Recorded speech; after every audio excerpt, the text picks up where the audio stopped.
The Rosses have started up a foundation, Jerry, and I have to sit on the board of directors. Hey, board of directors, look at you. Yeah, look at me. I was free and clear. I was living the dream. I was stripped to the waist eating a block of cheese the size of a car battery. Before we go any further, I'd just like to point out how disturbing it is that you equate eating a block of cheese with some sort of bachelor paradise.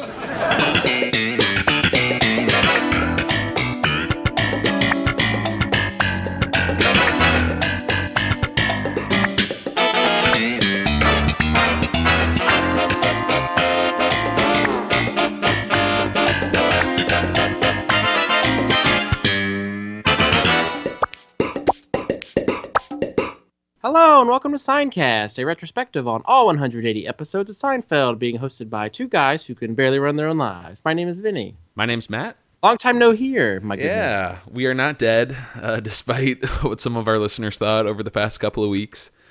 We had some schedule conflicts and crap came up that we couldn't control, so our Season 7 recap finally came out a couple of weeks late, but... Then somebody's birthday came up soon. Yeah, that was mine. I had a birthday. I had my root canal the same week. Well, glad to have you back. Glad to be back. And I should point out, this is Seinfeld news, not really, but it's related. I forget which listener it was, as I tend to do, but somebody recommended a lobster collar on our Facebook page. I bought that lobster collar from our little K-Man. He's wearing it right now. Actually, he's not wearing it for this record because it jangles, dangly ones. So it always makes noise. So I took it off, but it's adorable. Oh, send me a pic. You got it. Right on. Well, Vinny, before we get into this week's episode, I thought we could talk about Season 8 a little bit, our overall thoughts. We've brought up, Season 8 and 9 a lot throughout Seincast because this is the start of Larry David not being the showrunner. Those duties went to Jerry. And the show, gets a little zany, a little different. I feel like for the most part, we've sort of poo-pooed it. Just because it doesn't feel like real Seinfeld or, what we love about the early seasons. How do you feel, though, overall on Season 8 as we get started here? Do you have any expectations? Do you have, anything you're looking forward to? I feel like I'm not giving it enough credit or not giving it a chance because I'm walking into this season with my arms crossed and, I'm so sad to see that Larry's gone now. And even watching this first episode, I'm like, I don't think that's what Larry would have done. Oh boy! So I'm being real pouty over here, which is wrong. So I'm trying to keep an open mind here this season. I have a feeling I might be a little more excited to talk about these episodes than I thought because I haven't watched them in so long. Yeah, that's true. I got started with these episodes when I first became a Seinfeld fan, but over the past 10 years, I really have gravitated more towards the seasons 4, 5, and 6. Yeah. So I'm kind of excited to, revisit these storylines and maybe uncover some gems that we wouldn't have otherwise made if we weren't going through each episode beat by beat. But before we move on, I wanted to bring up this cool photo that I found in Carol Leifer's book, How to Succeed in Business Without Really Crying. It's a great photo that I believe Carol took of the writer's room, or Larry and Jerry's office.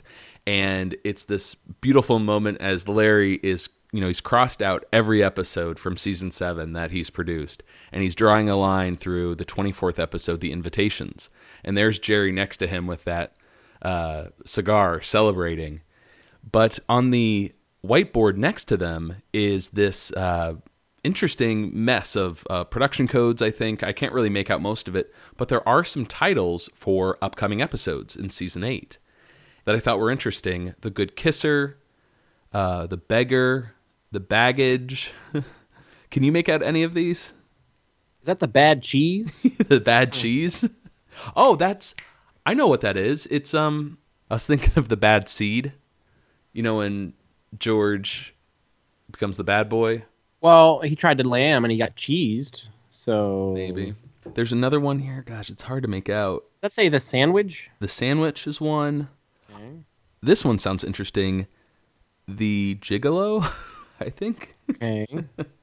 It's really tough to make out some of these titles, but we'll post the photo on Facebook and Twitter tomorrow, and everyone can check it out and see if they can make out any of the other titles. One says arm wrestling.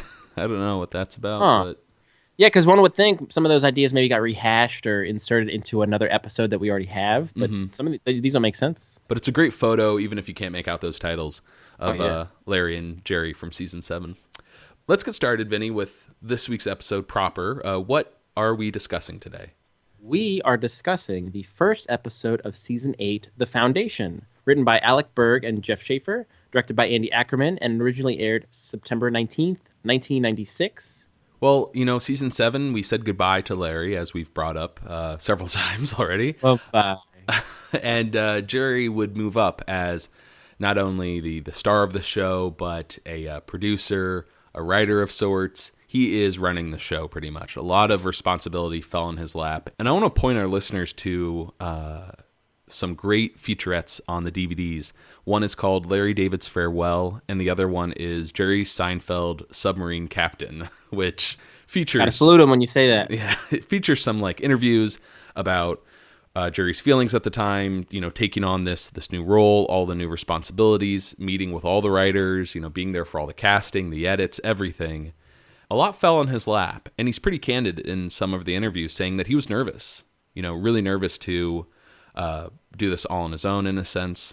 Everyone was kind of looking for that stamp of approval from Larry David, who was no longer there. And apparently Jerry wasn't that happy with this episode, The Foundation.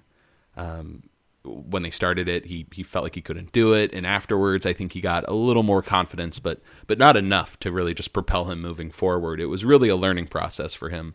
Jerry is so good at coming up with these analogies with, equating, real life events to working on the show. And he said something in one of his interviews about, he's referring to Larry, running the show. It's like somebody has driven you to work your entire life, and now this is the first day that you have to drive yourself, and you don't know how to get there. You can't, you can't do it, which is brilliant. I think it all became more of a collaborative effort, whereas in the past, Larry was sort of this focal point, this thing that everything got. He gave final stamp of approval. Yeah, on everything. Even Alec and Jeff joked during the first couple of episodes, those first couple of weeks that, Larry's coming back this week. He's just going to come back in and be like, all right. This is the week. And it's funny. I never really picked up how Elaine's arc at the start of this season is sort of a mirror to real life Jerry. Yeah. How she inherits this top position at the J. Peterman catalog, and she's kind of in over her head. I don't know, sort of mirrors Jerry. Yeah. There are a few changes this season as well. First off, the logo changes, which I think is always interesting when that happens. Every season or so, they come up with a new color scheme. What is it this year, Vinny?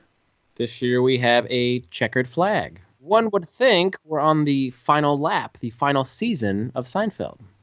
Yeah, that was sort of them assuming, all right, just one more season, that's it. But as we know, they come back for a 9th season. And that's when I think they changed to the, what is it, the clowns with balloons design? No.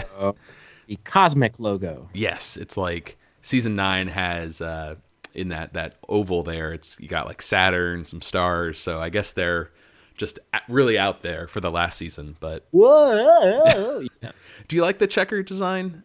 I do. I like the little story that goes along with it that, we thought maybe this was going to be it. And then they said, we got one more. So it's kind of a false alarm, but I do like it. And as we'll get here in a little bit, we don't get any more stand-up for season 8 and nearly all of season 9. So we're going to get a lot of these cold opens that sometimes relate to the episode. For the most part, they don't. They're just these little shorts.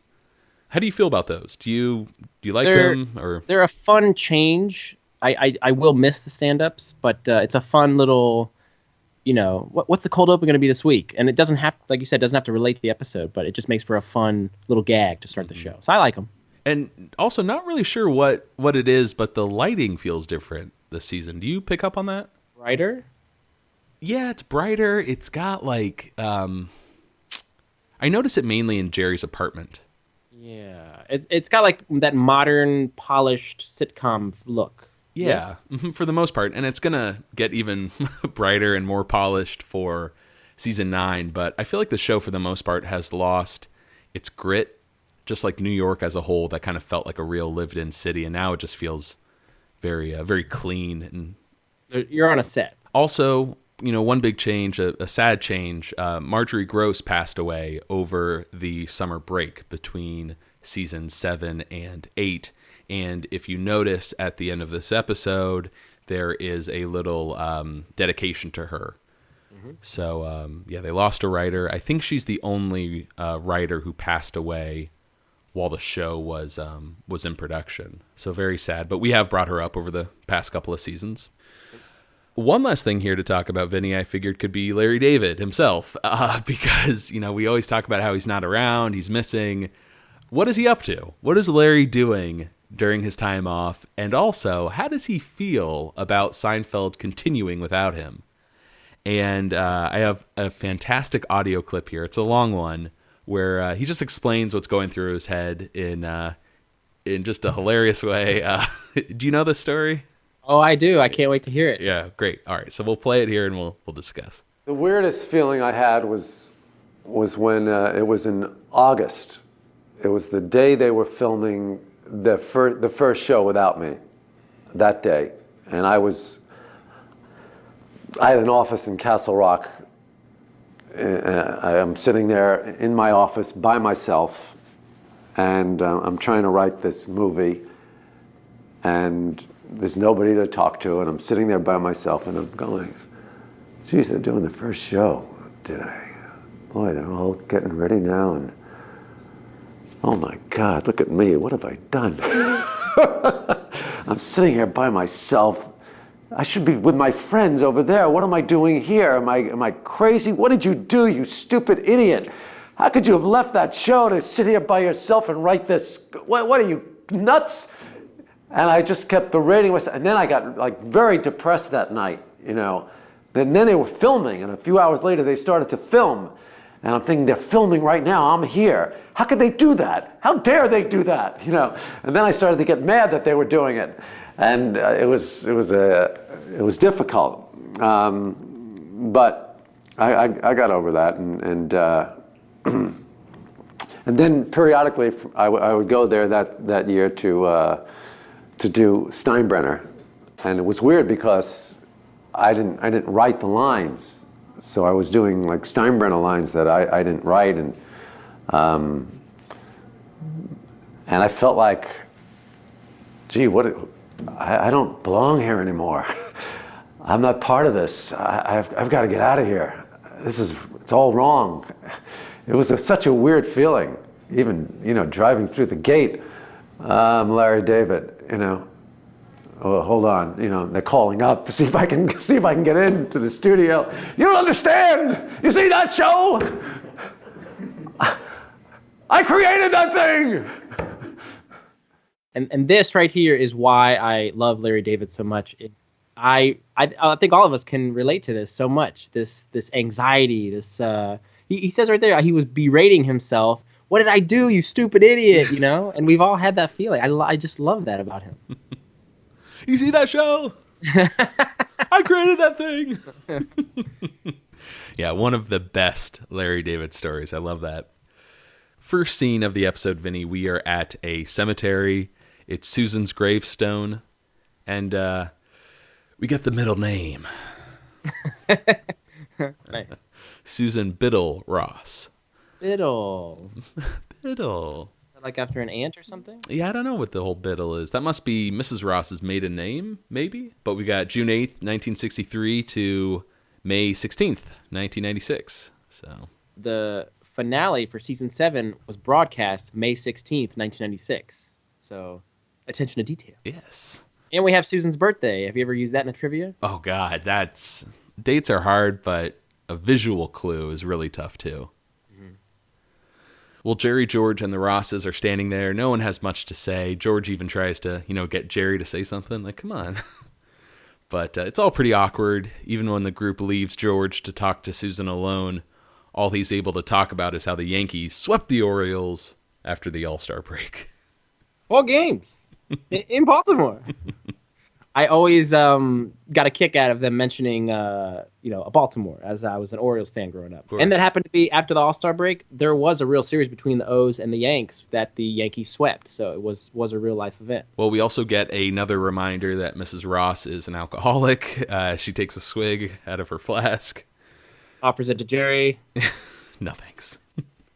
It's a really weird tone to this scene because it obviously is very awkward for George to be there since he's responsible for Susan's death, and also he kind of feels like, all right, like how long do I have to keep doing this? Being with the Rosses, paying my respects to Susan. How much time do I have to put in? Right, but from the Rosses' point of view, they don't really seem to be that torn up, and I don't really get any emotion from the Rosses at all about Susan's death until the finale.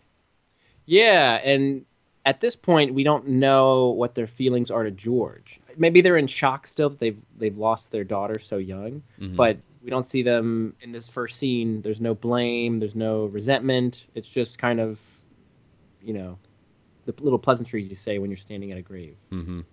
And can I also add, George Costanza, he's got a new haircut this season.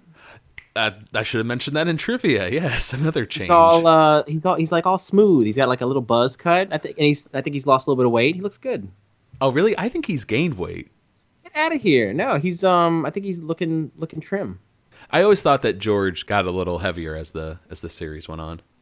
Well, of course he did, but he did. I think he fluctuated. Yeah. But I think season 9 he'll plump up again. Right. And you know how other shows, and It's Always Sunny kind of pointed this out, how characters or actors will change their hairdo every season, or get really, really thin, look really great as the seasons progress. You can't really do much with the Seinfeld crew. Jerry doesn't really change his haircut throughout the series. The back gets a little bit long. George, obviously, playing into those scraps, and Kramer's going to have a little bit of a new do this year. Let's cut over to Jerry's apartment, and George and Jerry are walking in after the visit to the cemetery, I guess. Boy, that was awkward. I don't mind the cemetery. In fact, now I see why people like golf.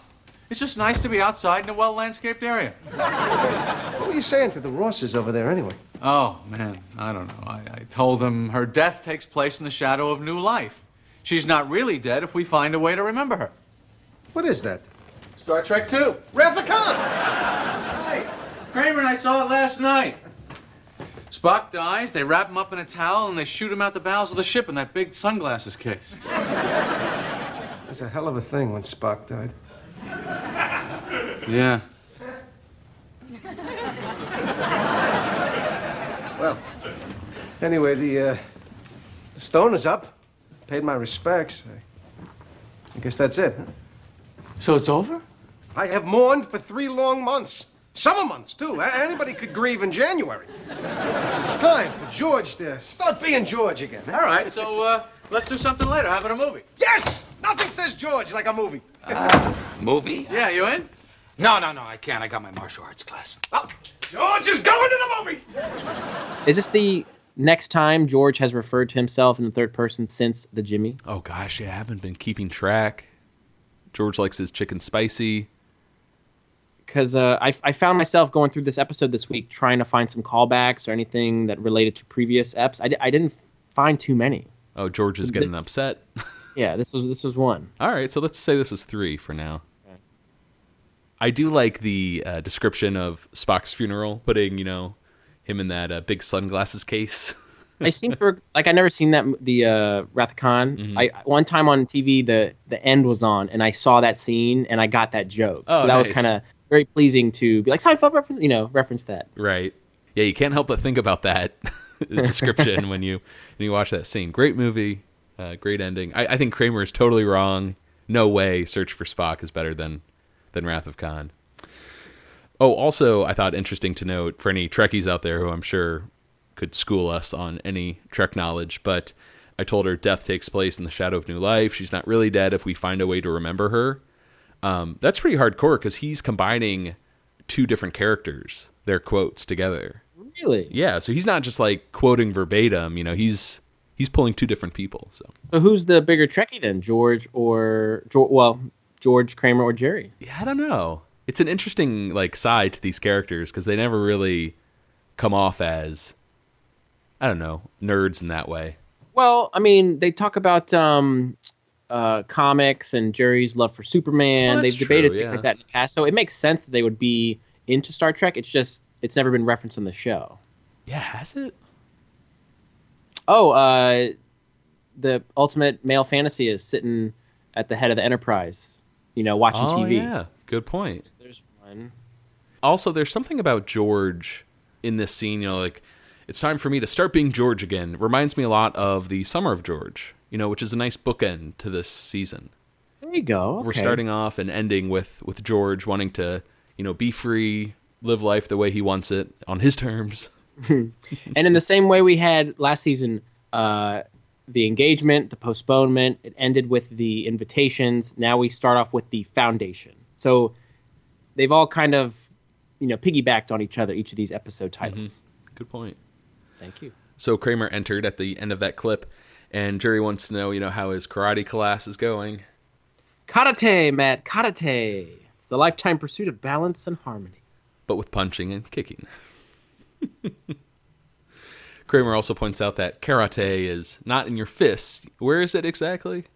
It's here, and here, and here. You gotta love that payoff later when Jerry's like, I don't want to see you here, here, or here.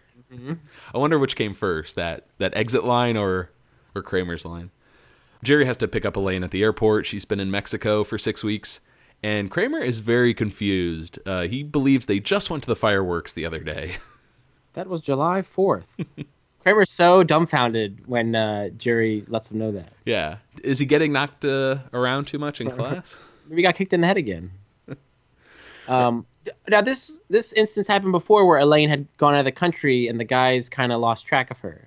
Wasn't it George who, when she went on vacation with Dr. Reston? It's weird. This is the second of 3 times this will happen. It also happens in The Butter Shave with Putty. Putty, yeah.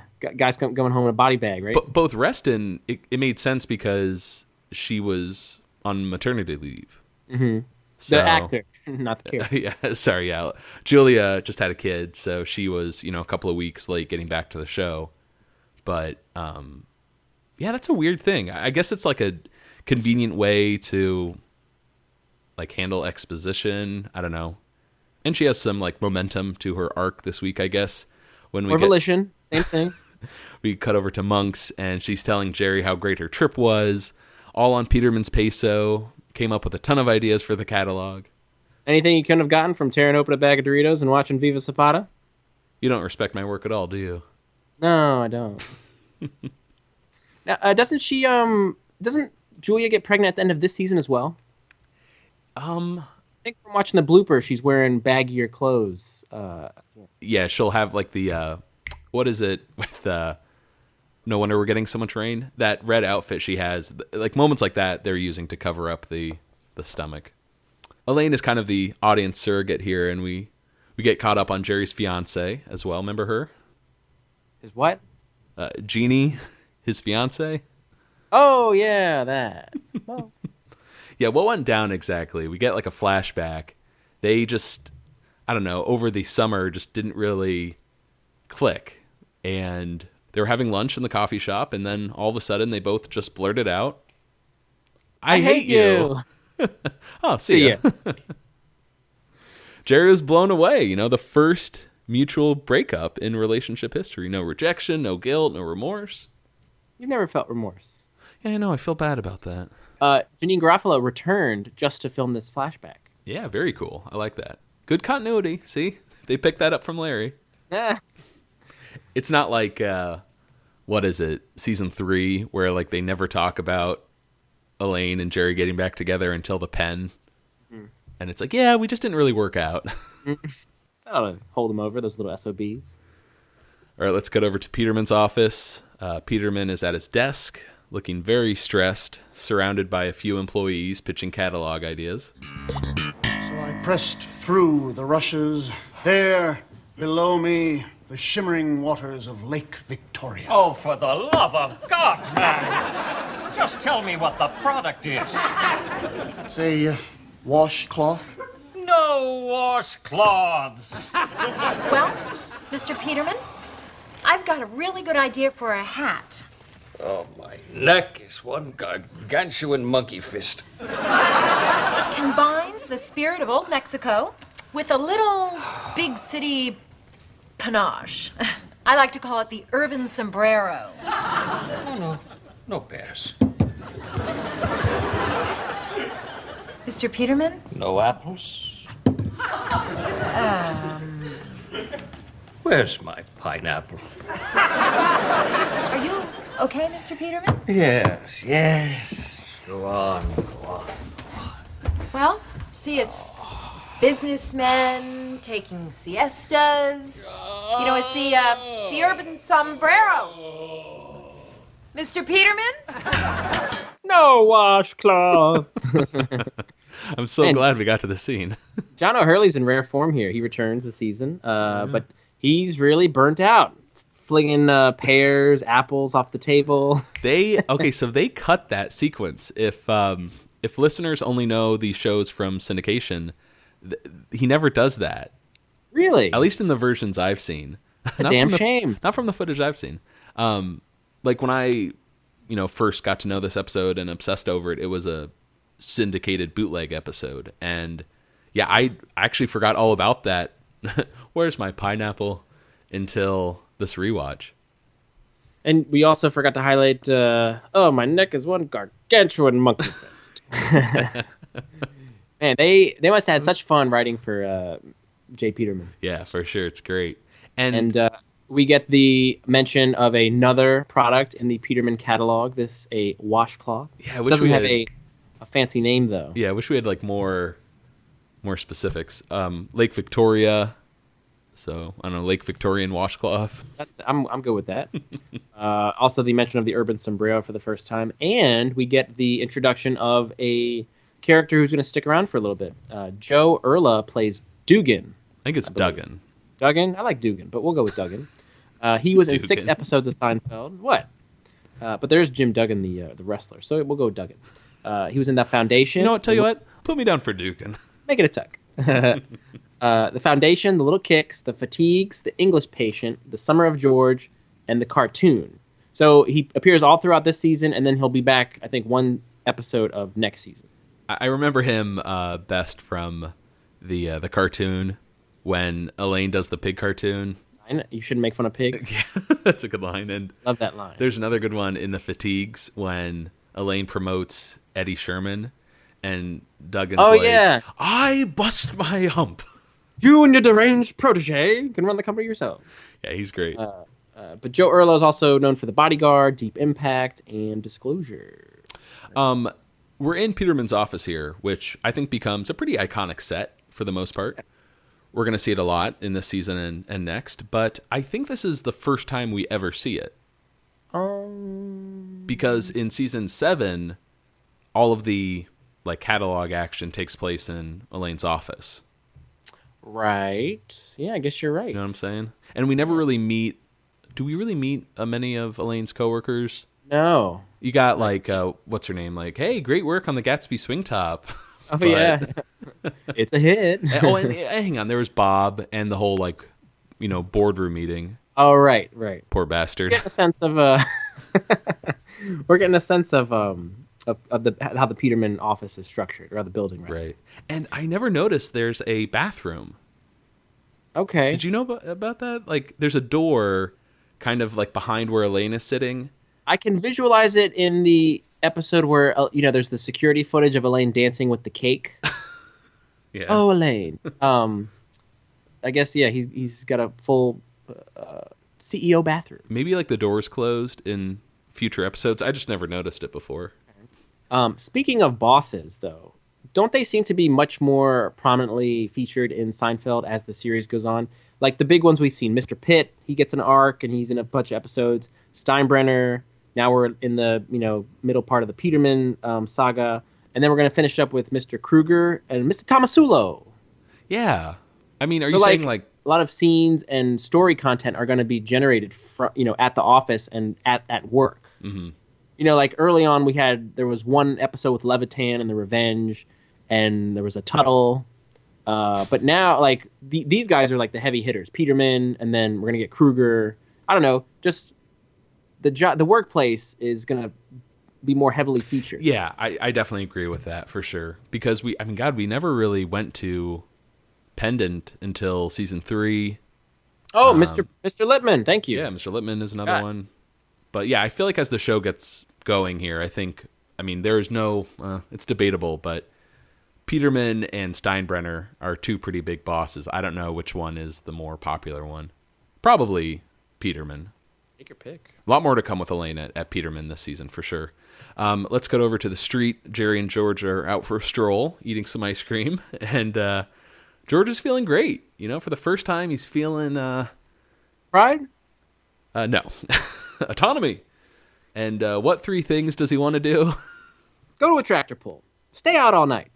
Bite into a big hunk of cheese. Just bite into it like an apple. Whatever. All right. And suddenly, Jerry notices an ex-girlfriend approaching, Dolores. Who? Mulva. Oh. And, not sure if we needed it, but we finally get confirmation that Mulva's real name is Dolores. Yeah, it's funny. I always took that for granted that this is the confirmation here, because we always assumed, that was the best thing that rhymed with a female body part. Right. Not, what was the original one? Chloris? Chloris, yeah. Right. Oof. And yet there is a famous Chloris. Oh, yeah, of course. Well, Jerry makes sure to say Dolores a bunch of times, really hammer it home, like, I know your name this time, Dolores. Dolores. So you would think she would snub Jerry, but instead she's really friendly. Hears that he got engaged, it didn't work out, and says, hey, maybe we should get together sometime. And the guys are just dumbfounded, until Jerry realizes, hey, my engagement shows that he can go all the way. All the way? Not all the way, they're all the way. He's got the stench of responsibility on him now. I don't remember that joke at all, where George is totally confused. All the way? Yeah. That was a nice surprise. I think we're going to get a lot of those in these later seasons because I just don't know them as well. Mm-hmm. But yeah, I just thought that was funny, just how stupid he is. As you pointed out, that stink of responsibility, it's a good thing. And since George had a year of it being engaged to Susan, he's feeling pretty confident. He stinks worse than Jerry. I love when they walk out of frame. Did you see how Jason just takes like a huge bite out of the ice cream? Oh, he gets all up in there. Yeah, he's having sex with that ice cream cup. There's a new invention. It's called a napkin. Hey-o. This battalion found done. Hey, speaking of Dolores here, Mulva, Susan Walters returns to play the character from season 4's The Junior Mint. Yeah. And it had me wondering, is that, with the exception of the finale, is that one of the biggest gaps between someone returning to play a character? Ooh. Maybe someone, I know, what's her name? Evelyn down in Del Boca Vista, or the Pines of Mar Gables. Yeah, but she's not a girlfriend. No, I didn't mean just girlfriends, but just like characters in general on the show. Because that was season 3 in the Pen to season 7, the Cadillac. Or when does Tina's like a season or 2, maybe, the roommate? Yeah, that's a couple of, maybe a season or 2, but all right, so Dolores is the winner. This is a big one, yeah, for sure. Let's cut over to Peterman's office, and Elaine is taking a phone call here. Hello, Mr. Peterman. How are you feeling? Elaine, I'll be blunt. I'm burnt out. I'm fried. My mind is as barren as the surface of the moon. I can run that catalog no longer. What? Well, who's gonna do it? What about you? Me? Why me? Why, indeed. Mr. Peterman, you can't leave. I've already left, Elaine. I'm in Burma. Burma? You most likely know it as Myanmar, but it'll always be Burma to me. Bonjour, Elaine! You there on the motorbike! Sell me one of your melons! Mr. Peterman? Love that line. Peterman is burnt out. He's in Burma. I like the set dressing for Burma. It's pretty much like an old payphone, some plants, and a Buddha statue. Let's cut over to Jerry's apartment. Elaine is telling Jerry about the phone call. Peterman is now in Burma. Isn't it Myanmar now? That is some trivia that I think every Seinfeld fan knows, right? Burma and Myanmar. Yeah. Then I remember when Rambo came out, it took place in Myanmar. Oh yeah. So that kind of resonated again. Oh cool. Oh the newest Rambo. Yeah. Mm-hmm. Well, nevertheless, Elaine starts panicking at the idea of running the catalog. I kind of skipped over Jerry's dialogue, but this is the second or third time in this episode someone lists 3 things and Jerry has a comeback for each one. Like before it was with George on the street where go to a tractor pull. Yeah, you do that. Stay out all night. Go for it. I don't have the dialogue in front of me, but... Oh, he wants me to run the catalog. It's crazy. I can't be in charge. Nope, certainly not. Right. Just, I don't know. I can't give people orders. No one's going to listen to you. I'm not qualified to run the catalog. You're not qualified to work at the catalog. Right. This joke, they tend to revisit this episode. And it's like pot-shotting the other person, the turning the screws, as we always say, which we're going to see later on as well. Actually, coming up shortly. Well, let's move into a clip here with Kramer. What's wrong? Oh, Peterman ran off to Burma, and now he wants me to run the catalog. Where? Myanmar. What is that, the discount pharmacy? Well, I'm just going to tell him no. I can't run the catalog. Whoa. Can't? When did that word enter your vocabulary? What, is the job too difficult? What, you don't have enough experience? You're not smart enough? Where's your confidence? Let me tell you a story. When I first studied karate... Karate? Yeah, karate. I had no support. Not from him, not from Newman. No. First time I sparred with an opponent, I was terrified. My legs, they were like noodles. Then I looked inside, and I found my katra. Katra? Yeah, your spirit, your being, that part of you that says, yes, I can. Sammy Davis had it. So I listened to my katra. Now what? I'm dominating the dojo. I'm class champion. Well, I have watched Peterman run the company. Sure you have. I know how to do it. Mm-hmm. Pair of pants, a stupid story, a huge markup. I can do that. You follow your katra and you can do anything. Now get out of here. Okay. That kid is going to be all right. No, she's not. Now, the best part about that clip is is that the discount pharmacy? Because it's a great line. Yeah. Always love to use it. And it talks about a pharmacy. Oh? Thank you. And you miss out on the great visual gag as Kramer is trying to build up Elaine. What is the job too difficult? We see Jerry now giving verbal insults to Elaine. He nods as yes, it is too difficult. Or not verbal insults, but what's the word? Physical. Yeah. Physical gestures. Job is too difficult. Jerry nods. What, you don't have enough experience? Jerry shakes his head. Oh, you're not smart enough?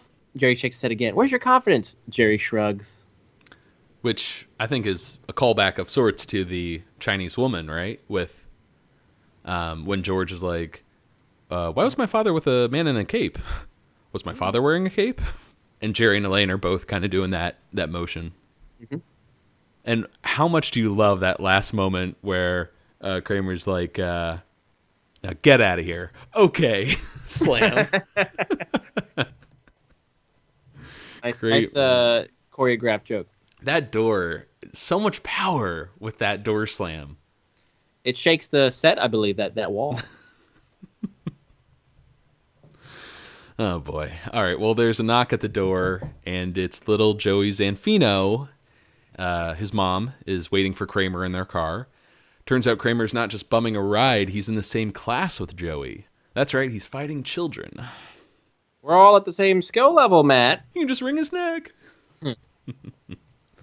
Well, Kramer's got a carpool, and we cut to this great shot of... You describe it here.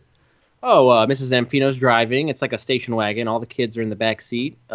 Kramer's got a juice box. Thanks for the juice box, Mrs. Z. Somebody brings up, can we go for ice cream after class?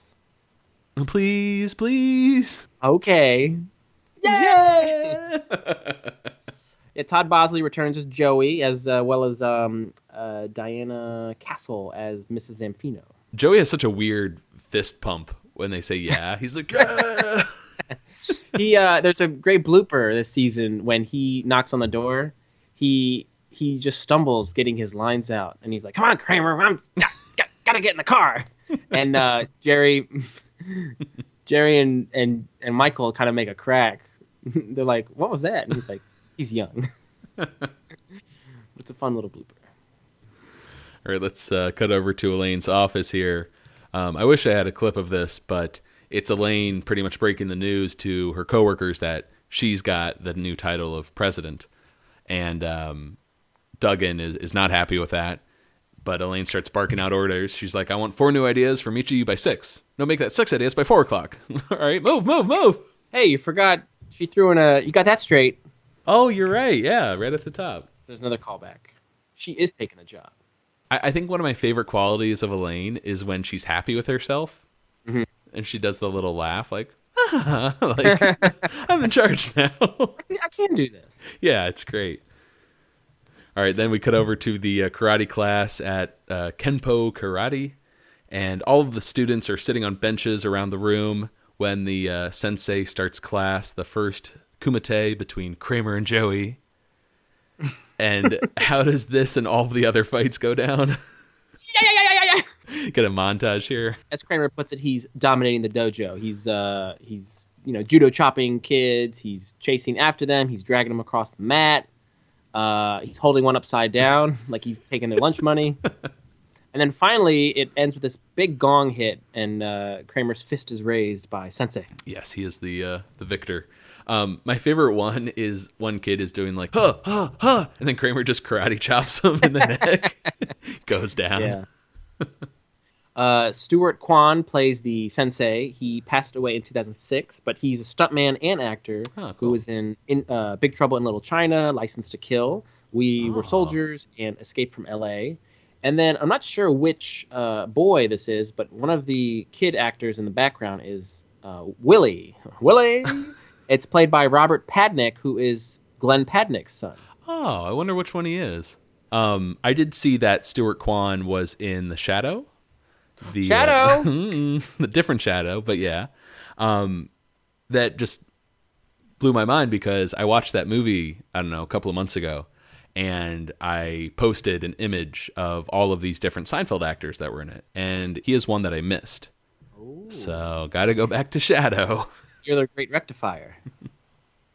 We should also point out, during that montage when Kramer's dominating the dojo, Sensei looks to be quite pleased with Kramer's performance. He's like smiling or laughing, nodding at Kramer.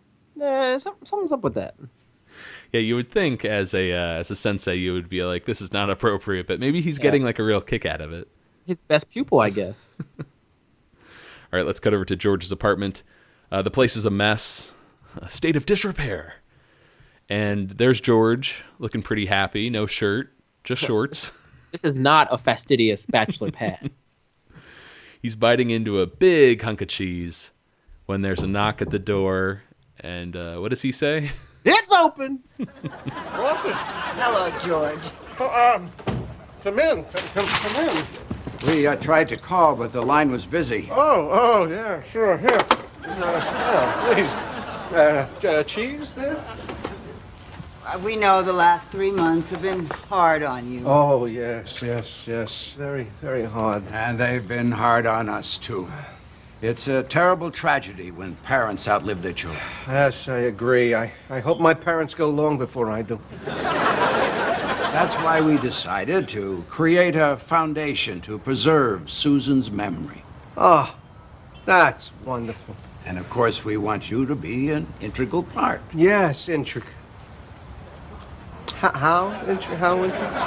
You'll be on the board of directors. Great! Oh, gosh, it's just my duties with the Yankees, with Don't Strawberry. worry, George. The foundation will revolve around your schedule. Evenings, weekends, whenever you have free time.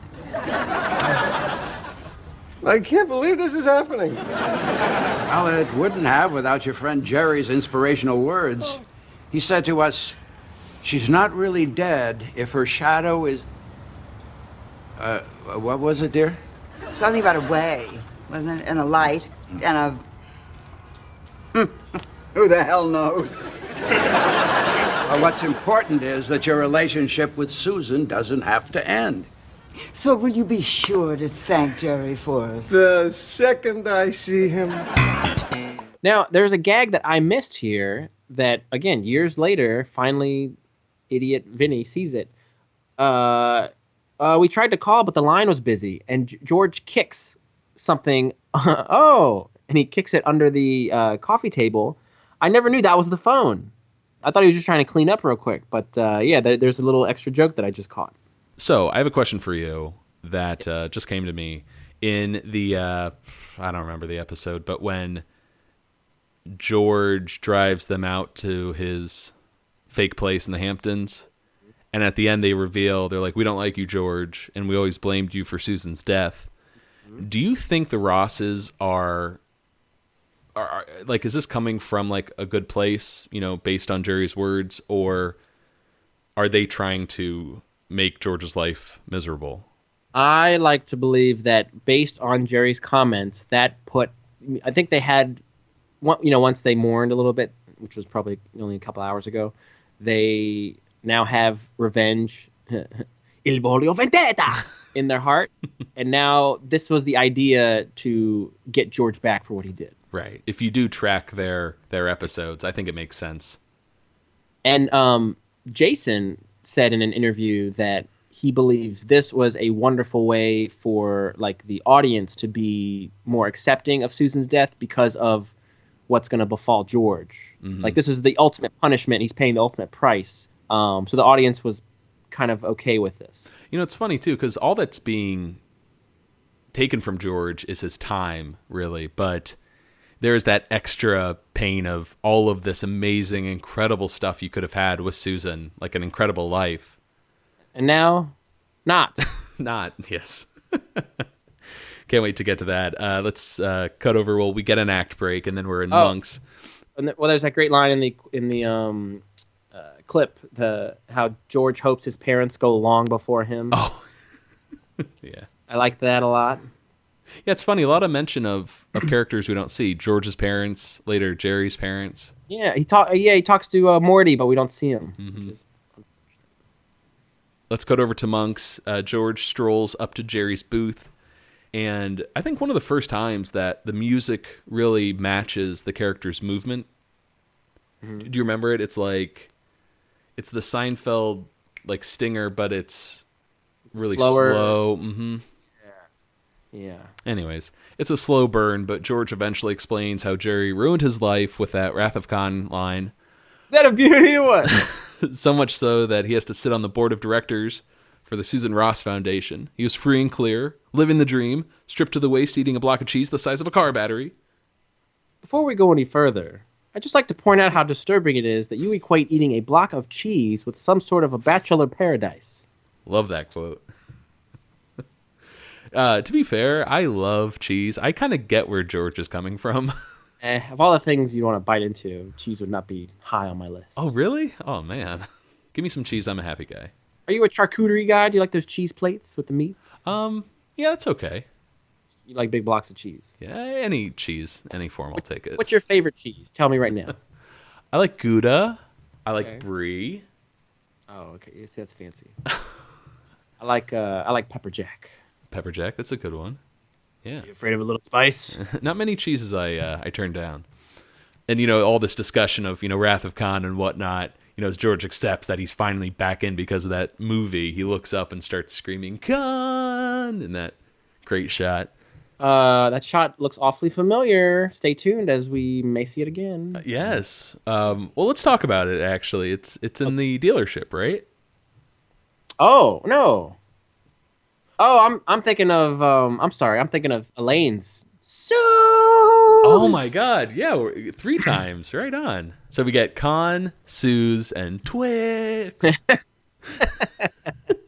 That's a good trivia question. They're getting less. It used to be it's people. Movie, person, and then candy bar. We're definitely in the wacky seasons now. Let's cut over to the Foundation, which, I thought we were at the set for a while, but I think it's only a handful of episodes. It's this beautiful townhouse and like this, wood paneled room here. George is staring at this painting of Susan as someone enters the room. George? George? Oh. I'm Wick Thayer, chairman of the Susan Ross Foundation. Wink? Wick. Now, as you know, the Rosses had considerable monies. Well, I know they have some monies. They had more than some monies. Many, many monies. And they planned to give a sizable portion of their estate to you and Susan after the wedding. So if Susan and I had, if the envelopes hadn't, then we... Yes. And now? Not. It's all been endowed to the foundation. Even this townhouse. This townhouse? Yes, this would have been your wedding gift. And now? Not. Also endowed. George, I know how much Susan meant to you. This can't be easy. It really can't. Excellent clip and introduction of Wick Thayer. Fantastic name that Wink? guy has. Wink. Susan or Heidi Swedberg actually came back and posed for that portrait. Oh, and, really? Yeah, and Andy Ackerman made it a point that any time they were in this on the set, he always wanted to include, if they were doing a shot of George, he always wanted to include Heidi's picture in the background so as to pay homage to her, which I thought was a really nice touch on his part. Or maybe that she's always like with George. That too, yeah. They're always going to be together. Let's talk about Wick Thayer. Who's the actor? Bruce Davison. Yeah, I like this guy. Me too. He's very well known for playing Senator Kelly in X-Men and X2. Mm-hmm. He was in Willard. Any movies you recognize him from? I wanted to look him up actually because I know him outside of the X-Men movies. I just can't. I can't. He's place had it. steady work for years, and he's been in pretty much almost everything. Mm-hmm. He also appears though in The Soulmate and The Van Buren Boy, so he will be coming back. He has some great lines in a lot of episodes, but this scene in particular, when George is like, yes, I know they had some monies. They had more than some monies. Many, many monies. And the whole back and forth of, if Susan and I had, if the envelopes hadn't, then we... Yes. And now... Not. It's great. He makes for a good, high society type, like a good estate guy. I love the, I'm spoiling it, but in the, I don't know if it's The Soulmate or which one, but at the end where he's like, does everyone else think that George killed Susan? Yeah, after this whole build-up, it's just so blunt. It's not just me then. Okay, moving on. Yeah. Great stuff. All right, more to come. All right, I'm turning around. I do like this season. I'm already liking it. Oh, there you go. Listen, all the criticism we had, I think, of season 8 and 9 early on, like for me, it was just because it didn't feel real and grounded, which that's the kind of Seinfeld I prefer, but there's some real fun stuff. Good stuff. Yeah. Great moments, great characters. Mm-hmm. It's just fun. It's part of the collection, Mm-hmm. Let's get over to Monks. Jerry is telling Dolores all about his mutual breakup with Jeannie, and what's her reaction here? Nobody has ever had a mutual breakup. Right. She doesn't believe him, and she gives up and leaves, seeing that Jerry hasn't matured at all since getting engaged. Over. Add that to the list. Newman, Kramer, George. There you go. Let's get over to Jerry's apartment. The phone's ringing, and Jerry's trying to get through the door with his groceries in time to answer the phone. Hello? Please hold for Elaine Bennis. Oh, I don't believe this. Jerry! Hey! Hey! Guess who just finished laying out her first issue of the J. Peterman catalog? How's it look? It's a peach. What's that? I say it's a peach. Elaine, let me ask you something. When I told you my breakup was mutual, did you believe me? No. It's weak.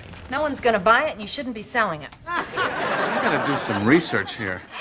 Hey, me talking? You know, between you and me, I always thought Kramer was a bit of a doofus. But he believed in me. You did not. So as I see it, he's not the doofus. You are the doofus. Oh, I'm the doofus. Yeah. You, Jerry, are the doofus. You know, it occurs to me that Kramer is at karate right now. Well, maybe I'll just go down there and thank him in person. Yeah, that's what I was thinking. Great little scene there. That opening little bit of him trying to get in the apartment before the phone hangs up, that happened to Elaine when Kramer had all the faxes sent to her number. Oh, that's right. Doesn't she just like wind up dropping the bags? She's so frustrated. Yeah. Hold on. I'll be right there. What do you think of Elaine as president, you know? And well, I love just the ego she has just instantaneously after getting out this first catalog. Well, how's it look? It's a peach. Huh? I say it's a peach. Oh, okay. I noticed you added the cigar on the second one. Thank you. And that line of, it's weak. No one's going to buy it and you shouldn't be selling it. This is like that side of Elaine's character, like, go fix me a drink. You know, just very no nonsense. Yeah. And we get the reference of both Kramer and Jerry being doofuses this time. Oh, I'm the doofus. Yeah, you, Jerry, are doofus. I also like the, hey, me talking? Yes. Great one. Just putting Jerry in his place. Let's cut over to the karate class. Elaine walks in on Kramer about to dislocate a kid's shoulder. He's dominating. Well, it's not the size of the opponent, it's the ferocity. And Elaine is pissed that Kramer built her up and explained Katra from fighting children, but he says, no, that's from Star Trek 3, The Search for Spock. And before he can argue why he thinks Jerry is wrong and it's better than Wrath of Khan, Elaine pushes Kramer. It's sort of one of her get-out shoves. Calls him a doofus. Yeah, he goes flying back, and the entire class is stunned. Whoa. Now, I'm not a Trek guy. I'm not a Trekkie. So whenever I watch this episode, I know the horror. I always get lulled and forget that Katra is not from karate, but from Star Trek. So it's always like a little twist. I'm like, oh, that's a clever little, way to bring Star Trek back. That he built her up from this third movie. Yeah, I wonder if that does have like origins to like another language, like real world language, but. You should use that, like in real life, get kind of spiritual and see if anyone else picks up on it. Okay. All right. Next scene, we're at Monk's, and Jerry's doing a little research with the staff there based on, what happened with Mulva. Okay, question number 8. What if I told you my fiancé left me for another man? Does that make me more likable, less likable, as likable? Let's start over here this time. More. Less. Same. Are we about through here? I love this is a great little scene. Are we about through here? And you got all the classic characters at Monk's. You got Lauren Bowles, Peggy Lane, and Ruthie Cohen, and then Lawrence Manley, who all at some point been in the series. Right. So the first waitress, Lauren, that is Julia's sister. Mm-hmm. Peggy is the second waitress. Julia Standen. Right. Ruthie Cohen, we all know. And legend. Lawrence as Larry has made, I don't know, a few appearances so far, right? Oh, we know Larry. I'm going to turn him into my own personal hand puppet. Hey, I got a message for your friend George. This might be his last appearance. Oh, which is crazy. Because he usually had that bit of, always walking up to the table. Yeah. If you boys can't handle yourself. All right, let's get over to this creepy alley where Kramer is walking with Joey under the impression that his mom is picking them up. There's been a change of plans. cue the creepy music as all these children emerge from the shadows and surround Kramer. And he kind of like pretends this is normal. Like, hey, Timmy, Clara. Some workout we had tonight, huh? Now we finish it. And then there's that pause as Kramer kind of, he just, quick decision, or I can't say it. And Kramer like makes a dash for the fire escape. Where else do you go but up? He gets pulled down by the children. For those playing along at home, this is the exact same scenario in which Kramer was mauled by a mob in the Sponge, because for not wearing the ribbon this time. Probably the same alley too, right? Possibly, seemingly. Next scene, we are at Jerry's apartment, and Jerry is finally breaking the news to his parents about the engagement. Dad, I wouldn't eat anything you caught in that pond out in front of the condo. All right, look, Elaine's here. I gotta get going. By the way, I'm not getting married. Tell Mom. Bye.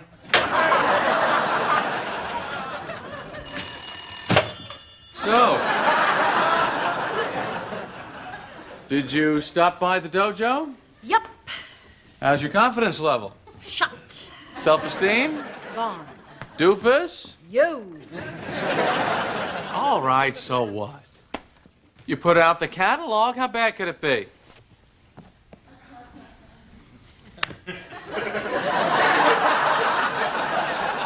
What is that? The urban sombrero. I put it on the cover. Nobody sees the cover. What happened to you? I got whooped. You should have seen the rage in their little eyes and those tiny little fists of fury. Oh. What is that? It's the new cover of the J. Peterman catalog. It is Elaine's choice. Let's congratulate her. This is all your fault. You told me I could run the company. Well, then I was way off. Well, I'll see ya. Vaya con Dios. Con Dios? That's rude. I really enjoy the physical joke where after Jerry quickly breaks the news to his dad that he's not getting married, hangs up the phone, he's already prepping for the inevitable return phone call. So he wraps the cord around his hand and then he yanks it as soon as there's the first ring.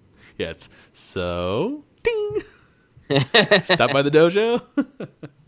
And then there's the great back and forth with Elaine and Jerry. How's your confidence level? Shot. Self-esteem? Gone. Doofus? Yo. And if you think about it, Jerry is the one who set this whole wheels in motion of Elaine, this downfall of Elaine as chairman of Peterman. How's that? Because when she said, Jerry, you are the doofus.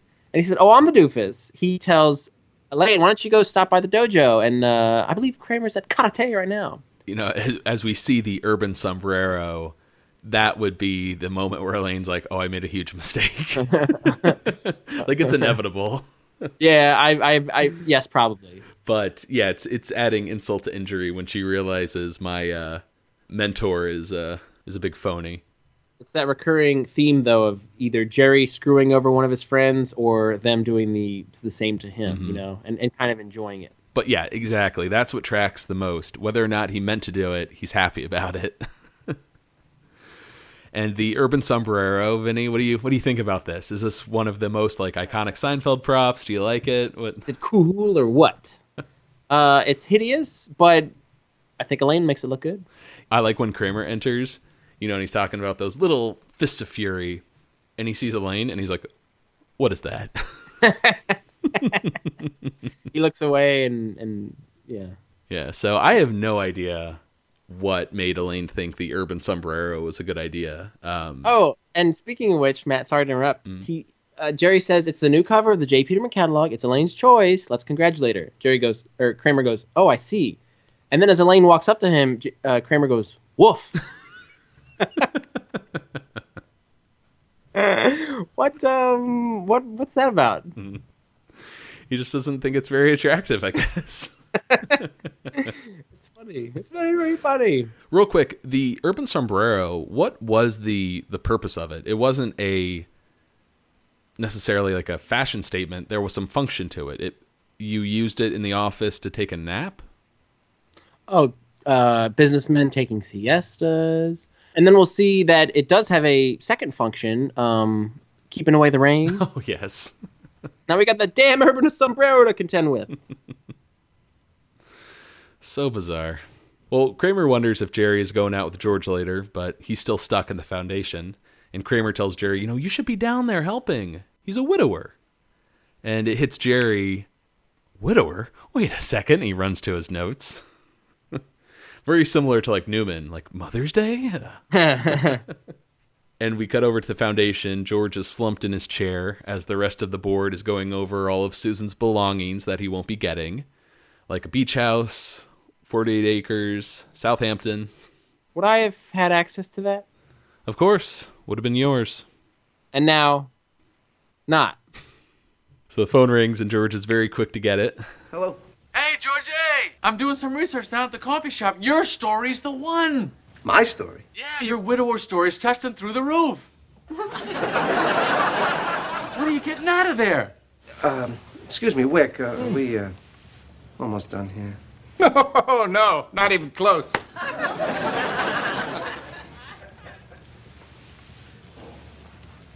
I can't go. What do you mean you can't go? There's two really cute girls sitting at the counter eating grilled cheese. Cheese, George! Cheese! Okay, next item, Susan's doll collection. Estimated value, $2.6 million. What do you say we go through this doll by doll? How much do you think that the Estelle doll would have gone for? Well, we kind of joked about this in that episode. What if that was worth like $2.5 million? But the fact that it was destroyed, and there's still an estimated value. Maybe maybe the doll collection was worth a lot more had it survived that episode. I like to think though that the Estelle doll was worth the most. I like that as well. Yeah. Did I already say that if they made that as a doll, I would have bought it? No, I don't. When did you say that? I may have. If I was thinking it, maybe I didn't say it, but I'm saying it now. Oh, as a prop from the show. Oh, buy the Estelle Stanza doll. I'm telling you, that is one of my favorite props. I wish they made it too. Even like a little mini version. And I'm just thinking, George spoke with hi Julie about. I would have played with dolls when I was a kid. Oh, that's not a gender thing to me. That's right. Yeah, I forgot about that. Something there. Yeah, and that's what Frank was buying when he came up with Festivus. As I rained blood, I was buying a doll for my son. I like the shot of Jerry in Monks. He's like, "Your story's the one. It's tested through the roof." And he gets the thumbs up, and like Larry is just so miserable. Oh yeah, I forgot. That is a fantastic shot. Yeah, Larry cannot stand. He's like, "Why am I part of this?" But all the women are just thumbs up. Big, it's a-okay. But we see a reverse shot of Monks, and you can see literally you see the fourth wall. It's an actual wall. Yeah. They probably put up. And you can see like where the gang usually sits. I think Jerry's at the payphone, right? So he's facing. It's a shot facing the audience. It's very bizarre, but also a bit of a callback in this scene to, was it the chaperone, or one of those early Mr. Pitt episodes where Elaine says, "I can't go."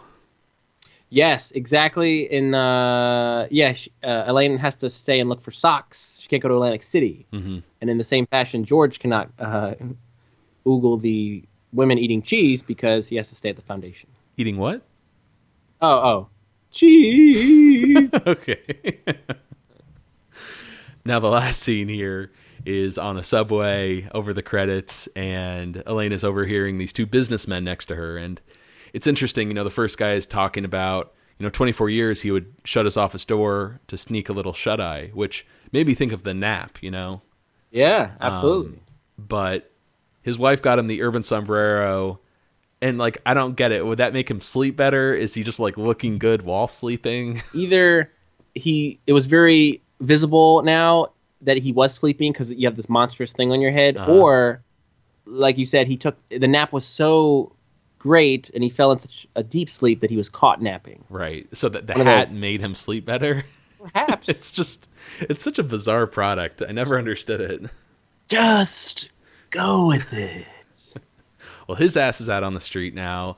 The guy next to him had just been fired too. He's holding a box of his belongings. He woke up with his walking papers tacked to the brim. I love that. that line. Stupid Jay Pendleton. So, what do you think? So, Matt, how's this episode looking? It's a peach. What's that? I say it's a peach. I can't do it. Yeah, I think it's a great episode. It's a start of a new era on Seinfeld, and despite anything I've said in the past, I'm trying to be a little bit more optimistic about these later episodes and maybe not take them so seriously. But yeah, I really enjoyed it. What about you? Watching the episode was kind of so.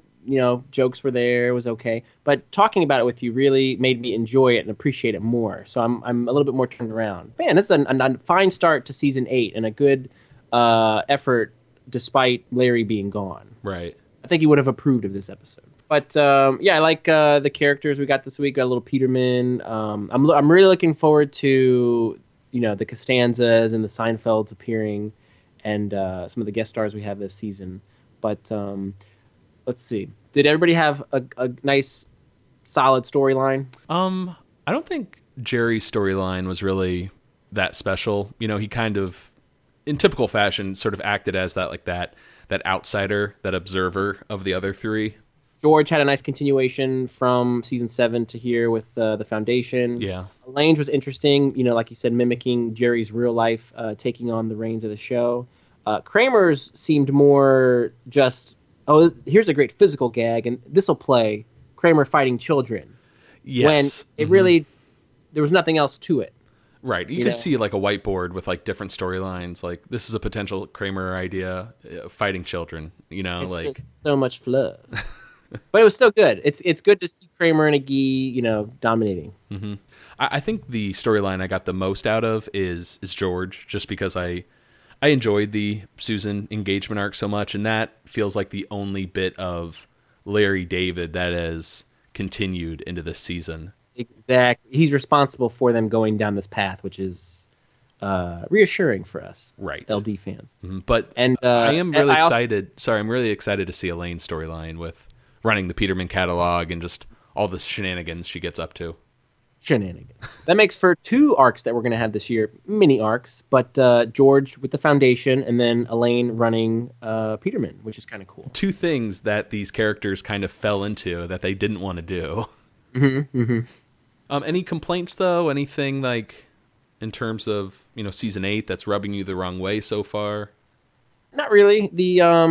It's not. There's nothing super zany about this episode in terms of bits or jokes. The thing that most stands out would be the Kramer fighting the children, but it's still believable. Him, we're all at the same skill level. I buy his motivation as to why he would be taking a karate class. It's more the sensei's fault for allowing it. I blame the sensei. That's right. But Vinny, is this episode going to crack your top 20? I don't think so. It's a fine episode, good start, but I'm saving the doll for another week. Oh, that's your number 20. Got it. I feel like it would be fun to bring back an old tradition of our rating system where we could maybe assign a number, a unit of measurement for this episode. And, as opposed to comparing it to all the Seinfeld episodes that have come before, maybe we could kind of like evaluate it on like a season 8 basis, since, we've seen all of these episodes and, what we're excited about to come. For example, I will give this episode 7 tiny little fists of fury out of 10. Okay, I'm with you. I see what you're doing there. You can give out 1s or 2s. It doesn't matter. No judgment here. You know my Seinfeld ratings. There's only 3 or 4 numbers I'll give for a Seinfeld episode. What did I give the old man? Do you remember? Oh, maybe like. Were we doing the ratings? I think so. I think you gave it like a 5, maybe. Really? I will give this episode 7 blocks of cheese the size of a car battery out of 10.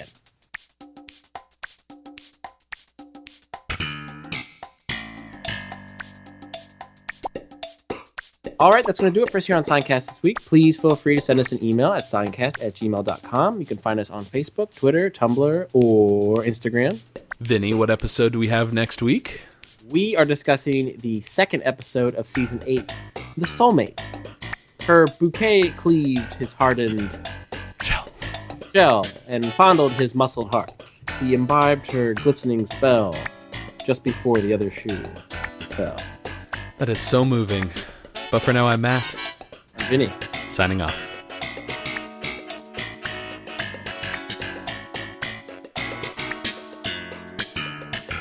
Seincast is not endorsed by Castle Rock Entertainment, Sony Pictures, or NBC. It is intended for entertainment and information purposes only. Seinfeld, the Seinfeld logo, and all names, pictures, and audio of Seinfeld characters are registered trademarks and/or copyrights of their respective trademark and copyright holders.